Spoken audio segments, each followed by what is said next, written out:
কাগজপত্রের রাজ্যের মোট এলাকার প্রায় 65% বনভূমি এবং দেশের প্রায় 22% বনভূমি। তুলনামূলকভাবে হিসেবে এই তথ্যগুলো দেখে ভালো লাগলেও বাস্তবে রাজ্যের বনভূমির 60% ধ্বংস হয়ে গিয়েছে। এই অভিমত রাজ্যের বন দপ্তরের মন্ত্রী অনিমেষ দেববর্মার।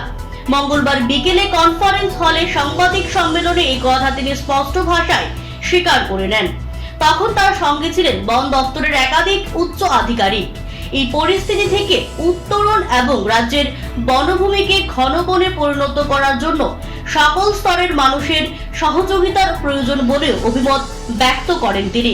পাশাপাশি মন্ত্রী এদিন আরও জানান, উত্তর পূর্ব ভারতের সবচেয়ে বড় এবং প্রথম বনজ ফুলের বিশাল আকারের বাগান গড়ে তোলা হবে, যে বাগানে 6টি ঋতুতেই ফুলে পরিপূর্ণ থাকবে।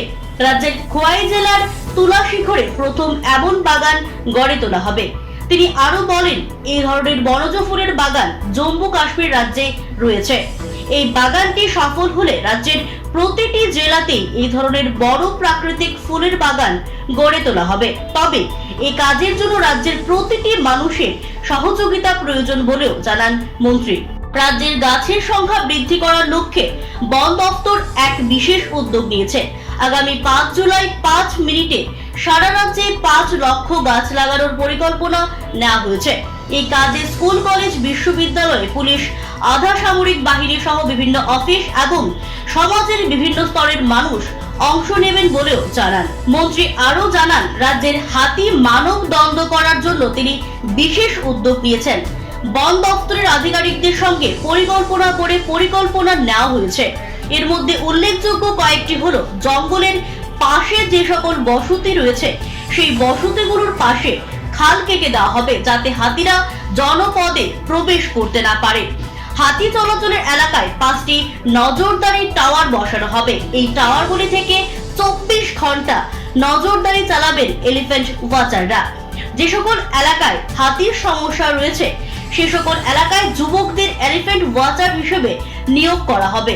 তাদেরকে হাতি তাড়ানোর জন্য অত্যাধুনিক সরঞ্জাম দেওয়া হবে। কিছু কিছু গাছপালা হাতিরা এড়িয়ে চলে, যেমন লেবু, আদা, লঙ্কা, ক্যাকটাস ইত্যাদি গাছ।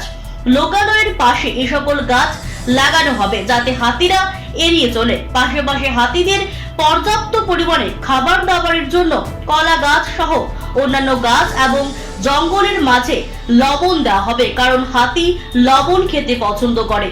হাতিদের করিডোরের মধ্যে জাতীয় সড়ক পড়েছে, এর ফলে তাদের অবাধ চলাচলে বাধা সৃষ্টি হয়েছে।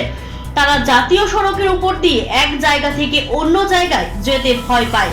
তাই হাতি করিডোরকে অবাধ করার জন্য জাতীয় সড়কের 3 জায়গায় আন্ডারপাস করা হবে। ফলে হাতিরা অনায়াসে এই আন্ডারপাসগুলি ব্যবহার করে জাতীয় সড়কের এক দিক থেকে অন্য দিকে চলাচল করতে পারবে। Bureau report, Siri TV. Siri TV, channel for news and entertainment.